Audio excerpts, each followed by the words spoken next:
Welcome back to another brand new video, and today I'll be talking about Marvel's Spider-Man 2 on the PlayStation 5. This does contain spoilers, so if you haven't completed the game, I recommend you turn this video off so you don't spoil the game for yourself. Okay, let's get into it. When you start the game, you are met with Miles Morales and Peter fighting off against Sandman.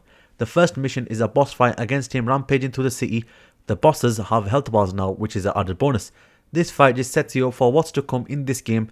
Checklisting him off reveals that he did it to save his loved ones, which was his daughter, and someone is after him. Which you find out later, doing all of Sandman's side quest mission, that someone who is after him is Kraven. Once you find out Kraven is after villains in this game whilst he's on a rampage, we go out of our way to protect them from Kraven, until he can no longer protect himself. This game has a total of 33 main missions and takes a total of 15 to 18 hours to complete the main story. A bit small for my liking, but when I tell you that maybe a total of 3 or 4 missions out of the 33 are boring missions in which you follow someone around or just talk to someone, that's literally the mission. That's just the boring missions. The rest, well, they were the complete other end of the spectrum.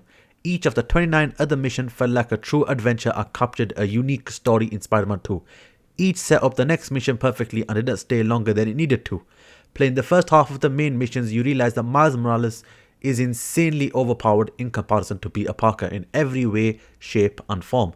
The Mary Jane missions, which everyone dreads in the first Spider-Man game, well, you're in luck because they are back. Not only that, but they are better and actually makes you want to play the game.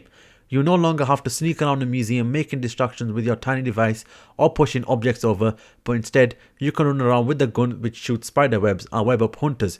It actually makes you want to play the missions, and I actually enjoyed them. So Insomniac, you did a good job.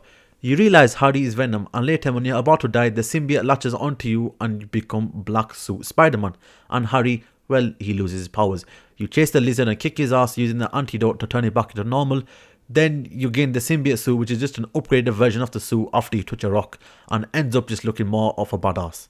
You beat Martin Lee with Miles, but spare him and help him escape so he can tell Peter about your kidnap. Peter, which is pissed off, comes to Kraven and well, almost kills him until Miles saves his ass again. This is the best mission in this entire game. You use Miles Morales to fight against Peter after you use Peter with the symbiote suit to kick Kraven's ass. But with Harry back on the suit once you've lost the suit, you actually play a cool mission with Venom ending up with you eating Kraven's head.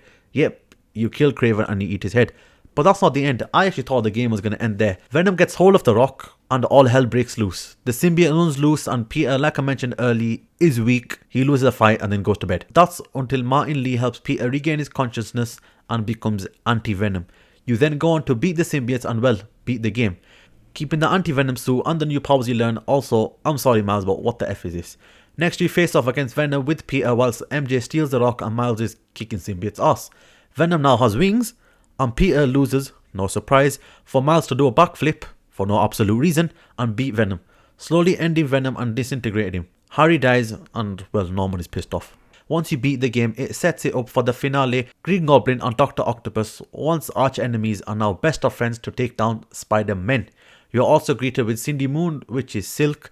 Now onto the side missions. You do some Prowler Stashes missions for Miles Morales, which gives you nothing much really.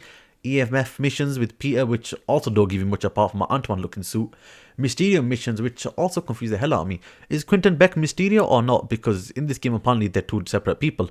Also, why was this mission super hard? Sandman memory missions, which give you Sandman memories. Hunter drone mission, which were cool for sightseeing. As you complete these missions, you meet Chameleon, which is actually Kraven's brother.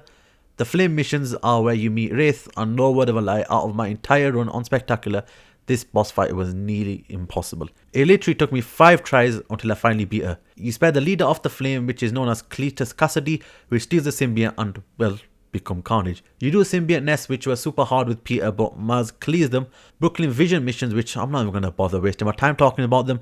The cool photo ops, friendly neighborhood up missions, where we see Howard meet his end, and then the super cool side mission of collecting spider bots, which at the end, this woman takes them off you, and the only response you get is so that pretty much sums up the entire game, plus a few more extra side things which are not percentage related, unlocking all suits, gadgets and suit upgrades, then you unlock the Platinum Trophy, and this took me a total of 28 hours. Until next time, it's been Escapade.